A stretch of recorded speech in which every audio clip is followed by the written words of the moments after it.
Today I'm going to go over the difference between flexible dieting or macro counting and intuitive eating.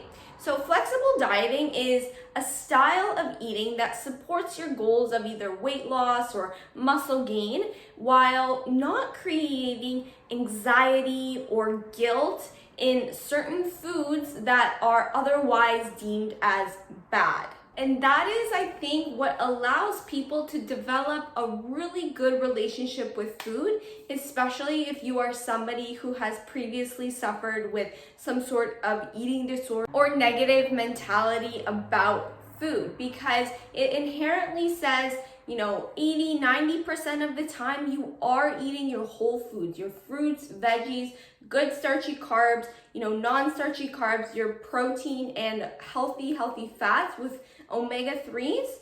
And then 20% of the time, you can incorporate ice cream into your day, or you can incorporate a few Oreo cookies if you are craving them. Because I always tell my clients, if you have a craving for something, work it into your macros, okay? You may be, maybe a little hungry, or because, Oreos don't have the same micronutrient profile. They don't have any fiber, they don't have any vitamins in it either. So you're definitely going to sacrifice, maybe you're gonna feel less satiated physically, but it's going to fill that satiation in your brain, okay? Because once you have and you satisfy your craving, you don't really think about it too much versus, that craving, that urge building up, right? And then eventually, boom, you binge and you fall off your diet. And that's usually how people fail. So now what if you are doing flexible dieting or you're doing macros and you're not seeing the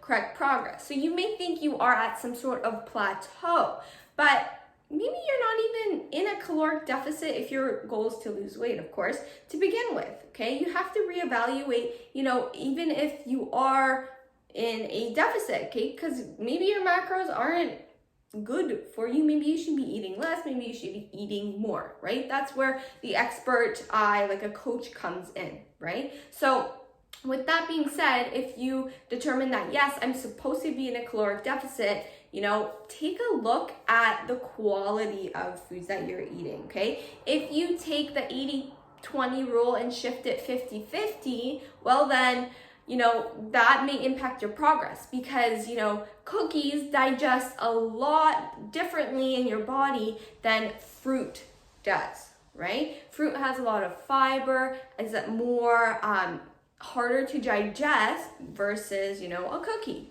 right? So therefore, it will impact your physique goals or your performance goals. Flexible dieting allows you to, be 100% with your whole foods, incorporate some treats here and there during the week. Maybe on the weekend, it's your friend's birthday or it's your birthday and you want to celebrate with a meal out. You can incorporate that into your macros, right? That's what makes it so flexible, right? It's not so rigid, you have to eat chicken, rice, broccoli because the meal plan said so. Let's talk about intuitive eating. So now, intuitive eating is the pinnacle. It is our goal when it comes to eating, okay? And this is, I think, a bit more advanced. It is more advanced because it allows you to have an understanding of what foods work really well with your body, okay? What foods don't sit well with your body.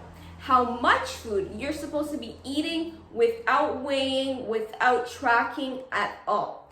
With that being said, I think macro tracking is a fantastic step to get to intuitive eating because macro tracking, flexible dieting, allows you to see the portion sizes right in front of you, say, oh, okay, so this is what 100 grams of chicken looks like, or this is what, 150 grams of sweet potato looks like. And that gives you a really good stepping stone into intuitive eating when you're no longer tracking. It's well, obviously it's not going to be exactly 100 grams, but roughly this is what 100 grams of chicken would look like. This would probably satisfy my hunger. Essentially, what you learn from macro counting is what changes what you eat intuitively, because you ultimately need a good proportion of carbs, fats, and protein, but if you just try to jump to intuitive eating, how do you know you're fueling your body properly? I hope that gave you some insight as to what the difference is between